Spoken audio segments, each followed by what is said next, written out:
Got a few minutes on a quiet morning, so I thought I'd do another episode for us here. And this one is concerning reassurance.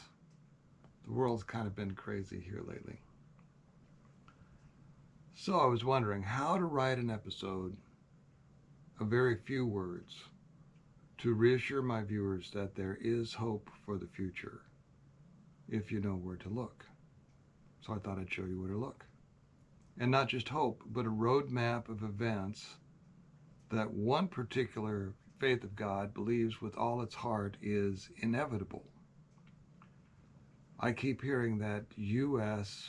extremely conservative Christians use the Bible as a roadmap for their view of the future and what they think they need to do to get there. And by that, I mean, they seem to say that everyone must think only as they do. No need to research that. I think you can look that up and find that anywhere. I mean, that's what proselytizing is about. And the faith that I'm presenting to you here does not allow that.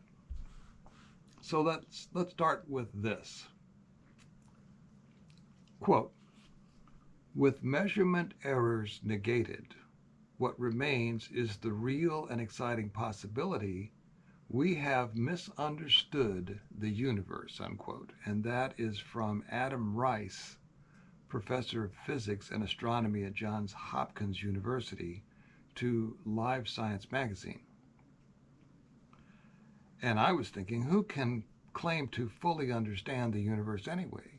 So please stop throwing stones at people who experience stuff that you don't yet understand.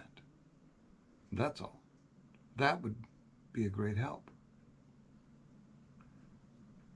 What remains is the real and exciting possibility we have misunderstood the universe. Well, keep that in mind. And then the following is from a letter to human beings, so that is who they are talking to about the universe. But I personally feel the following may well apply to any individual who has a soul and is a member of the kingdom of mankind, like E.T. and Sabe, for instance. Just my opinion regarding the application of the soul has no gender, no ethnicity, and no race, is what the writings say. So this is a quote from the writings about that. At the heart of the divisions in society today is a crisis of identity. The way people think about who they are and how they see their place in the world determine how they relate to others and what they regard as their individual and collective purpose. For Baha'is, it is the manifestation of God, the voice of God to the world, who defines human nature and purpose. Baha'u'llah describes the purpose of human life as essentially spiritual in nature. And as I'm reading this to you, I'm thinking about my encounters with the Sabe people who seem to be essentially spiritual in nature. An individual's true self is to be found in the powers of the soul, which has the capacity to know God and reflect his attributes. And that's what I think I have discovered in my encounters with these people. The soul has no gender, no ethnicity, no race. God sees no differences among human beings except in relation to the conscious effort of each individual to purify his or her soul and to express its full powers,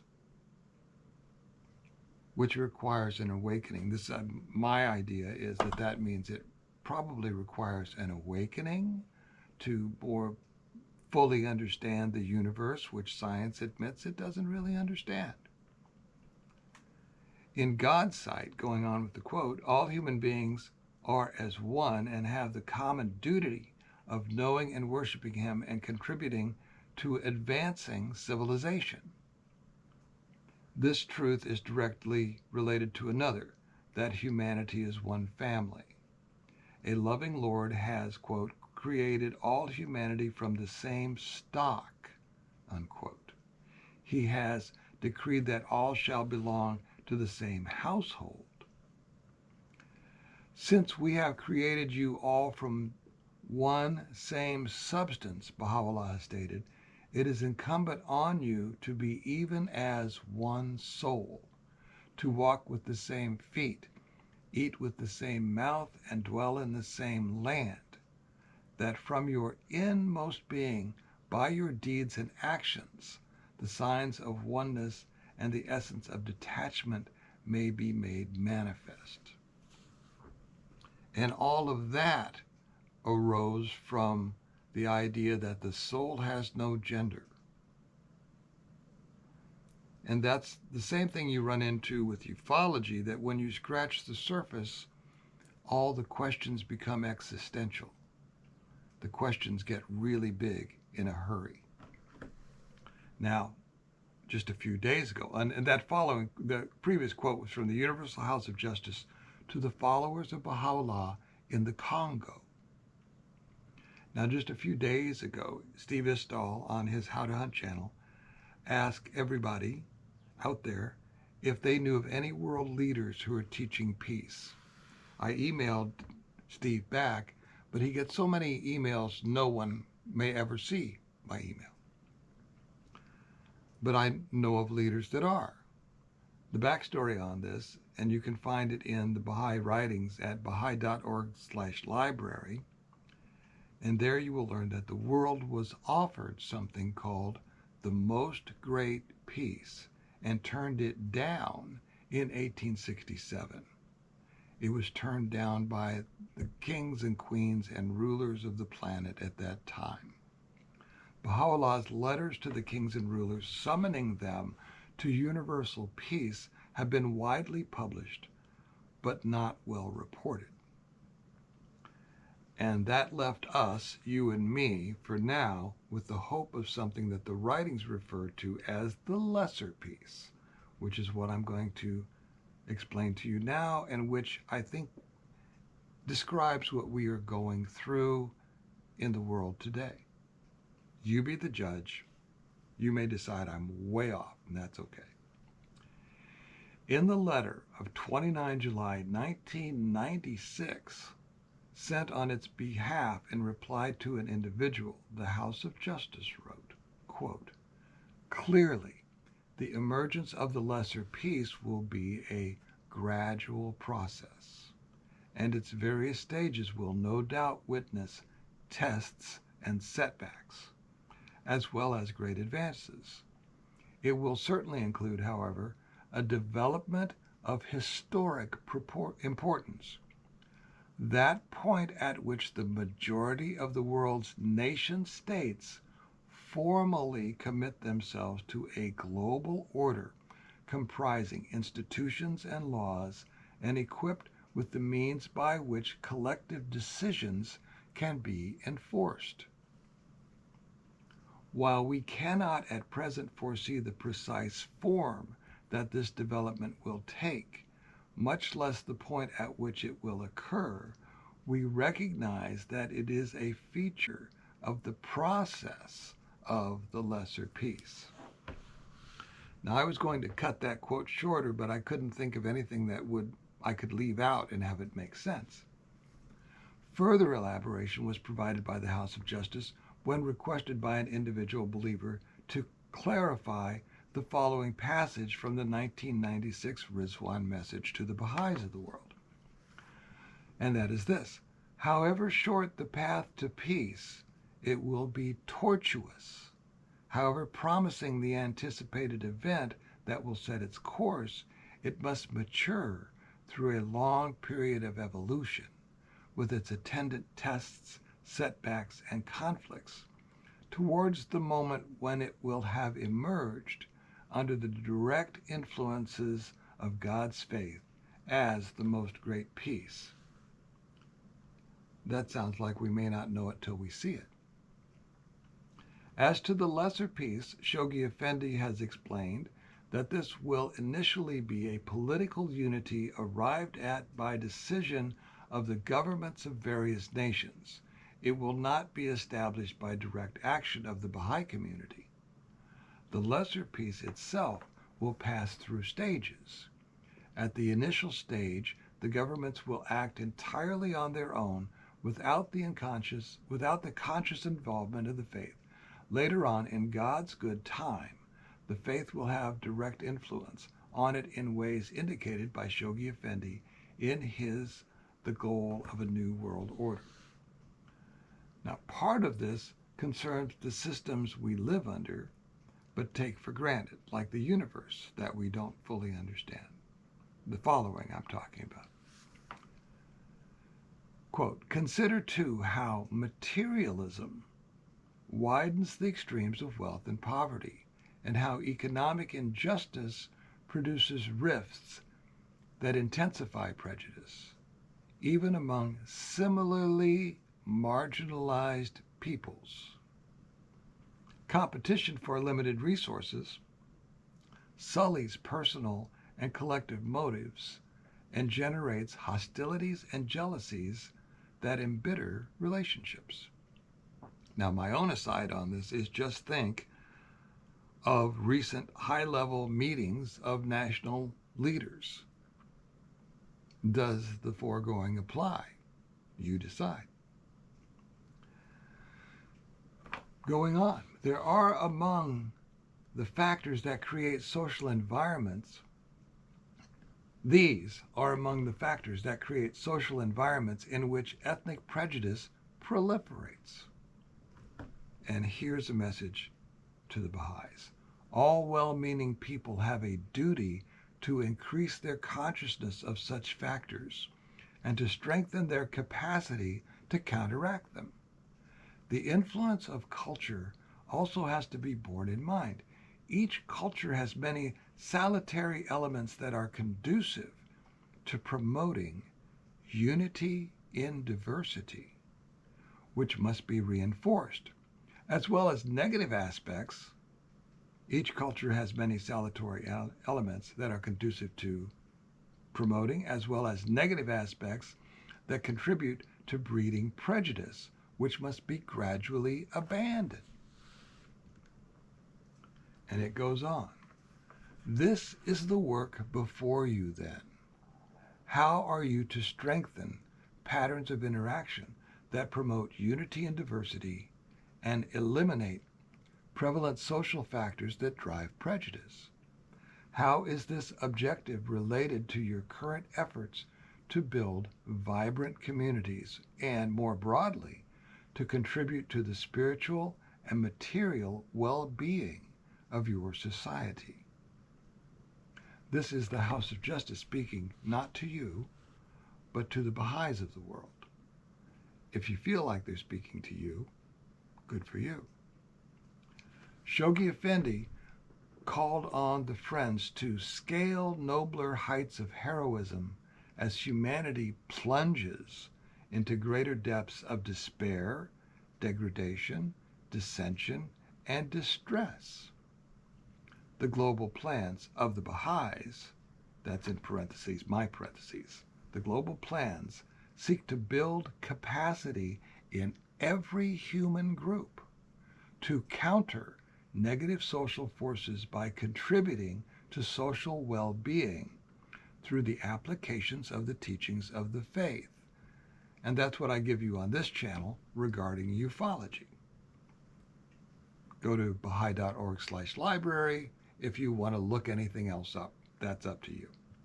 As the plans steadily unfold, their processes will gradually realize their potential to disable every instrument devised by humanity over the long period of its childhood for one group to oppress another and for the perpetuation of conflict and contention. To disable every instrument for the perpetuation of conflict and contention. This is central to the work you are carrying out within your own communities. They're talking to the Baha'is, not you. Your efforts in the fields of community building, social action, and public discourse, including this one, I suppose, represent ways of awakening the energies latent in the human soul and channeling them towards the betterment of society, which may be what you try to do as well.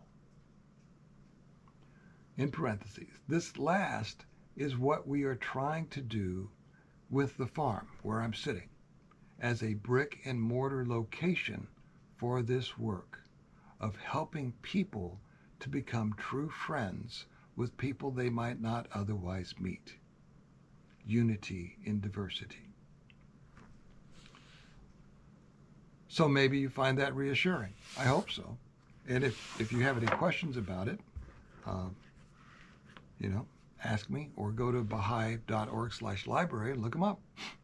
Now, latest encounter as of March 1, 2025, and this is March 2 as I'm reading this to you. There was an Ayamiha party. That's a time when Baha'is celebrate before the fast at the end of the year. That was the time this happened last night. This was Friday night at Stonehouse, February 28th. I was not there. I was attending a Kiwanis fundraiser trivia night with my cousin. On the way over to the middle house at about 8 p.m., another family member of mine felt a massive presence just to the right of the driveway. It was near to a cedar tree that is about 7 or 8 feet tall and maybe 15 or 20 feet off the drive to the west. There was light between the cedar tree and this basically 12-foot tall presence near the tree. This person could see light between them. She said it was massive, like 4 feet wide, and knew it was not one of the mature trees nearby, because there are big trees there, but she knew what she was looking at. And when she showed me, she stood right where it had stood. I looked for footprints this morning, and I found none, but that's not unusual. This all happened just a few feet closer to the middle house than where I had that incident with the owl flying out of the hemlock tree. But there was more to the encounter. It wasn't just seeing a massive presence in the darkness. Now there are lights around from the house and the outdoor lights and stuff. So this was an encounter with a physical being. She saw this huge shape in the shadows. Then she showed me a wooden block and glass ball in the backyard by our wood house that none of us had put there, and that could not be carried there by an animal. I took photos on my phone, which I will add here.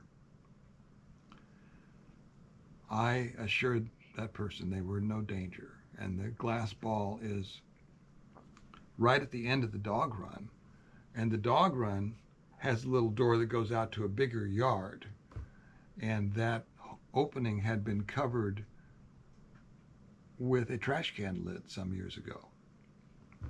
And there are other things that have happened around that yard as well. And the glass ball had been hanging in a tree at the edge of the yard 40 or 50 feet from where we found it. And there was an intention getter. A big light-colored square block of wood had been placed at the base of the sweet gum tree. Kind of like, hey, look over here. There have been numerous encounters of various types all along the driveway where this happened and in the yards around the houses, and I expect that as we use the barn lot more, as we fix it up, stuff will probably happen out there as well, because it's already been documented that it has. So I find that somehow very reassuring rather than scary. And I hope you do too. So thanks for being here. Hope that you find this helpful. I'll see you next time.